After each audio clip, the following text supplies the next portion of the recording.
Hey, welcome to Weld.com, home of TIG time. Hi, I'm Mr. TIG, and recently we were in Atlanta, Georgia at the FabTech show, and I came across a company that was doing high-definition filming, or at least they had cameras that handled high definition of welding. Yeah, so we asked them to loan one to us, and we set it up here, and sure enough, it is high def, and we want to share it with you. As we were watching some of the demos that they had, we decided to replicate them, but we went a step further. We happened to look down and see a little pair of goggles sitting there. Ask what these were. It turns out that it's almost like virtual reality. Have you ever got into a situation where you're welding and the only way to get to the backside is to put a mirror? Well, mirror welding's tough. But if you set this camera up at an angle showing the backside, you don't have to wear a welding helmet. You can put these goggles on and look virtually through here. You're looking as the camera sees the weld. So what that does is that allows you to make your weld on the backside, and then it's good as gold. So that's exactly what we did. So I just want to share that with you. What we did is we took this tube right here, put it on a heavy plate, dirty boilerplate type steel, so you get sulfur and phosphorus coming out of it. So it's not just perfect conditions. In fact, it wasn't at all. And so, you know, you can reach 3/4 of the weld. You start as far as you can and reach and weld all the way around. Eventually, you got to go to the back side. So I want to put all my gear on and show you exactly how we did this.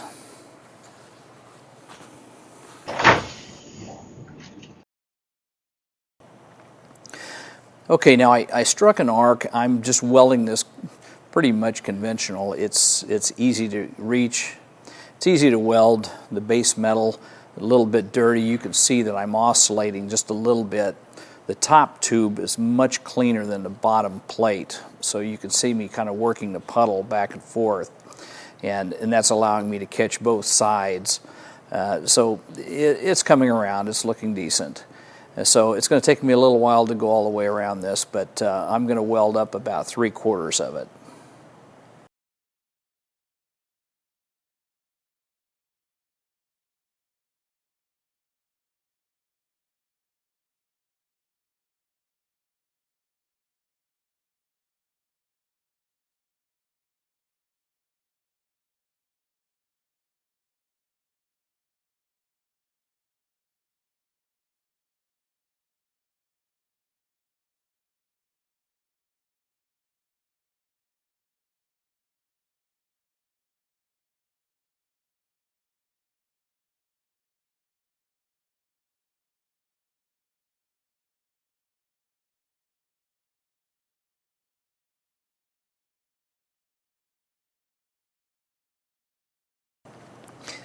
Okay, now I've got the camera in place.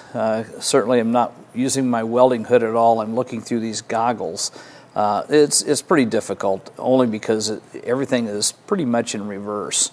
And so you can see I'm trying to work the metal, and it also has got some phosphorus, sulfur coming out of it. But overall it's welding up okay. Okay, well, putting these goggles on is, you know, it's like putting your sunglasses on, but a little heavier. Very good clarity. And like I say, welding in reverse or welding through these is not an easy task. You're gonna have to practice at it. I certainly will. But overall, it's a good solution. Certainly is not an inexpensive solution, but for those of you who are in the industry, you know, pipelines, you'll find all kinds of industry where there's tubes that are clustered together. This is one of the ways that you can get around that and see exactly where to weld. So anyway, thanks for watching TIG Time. I'm Mr. TIG.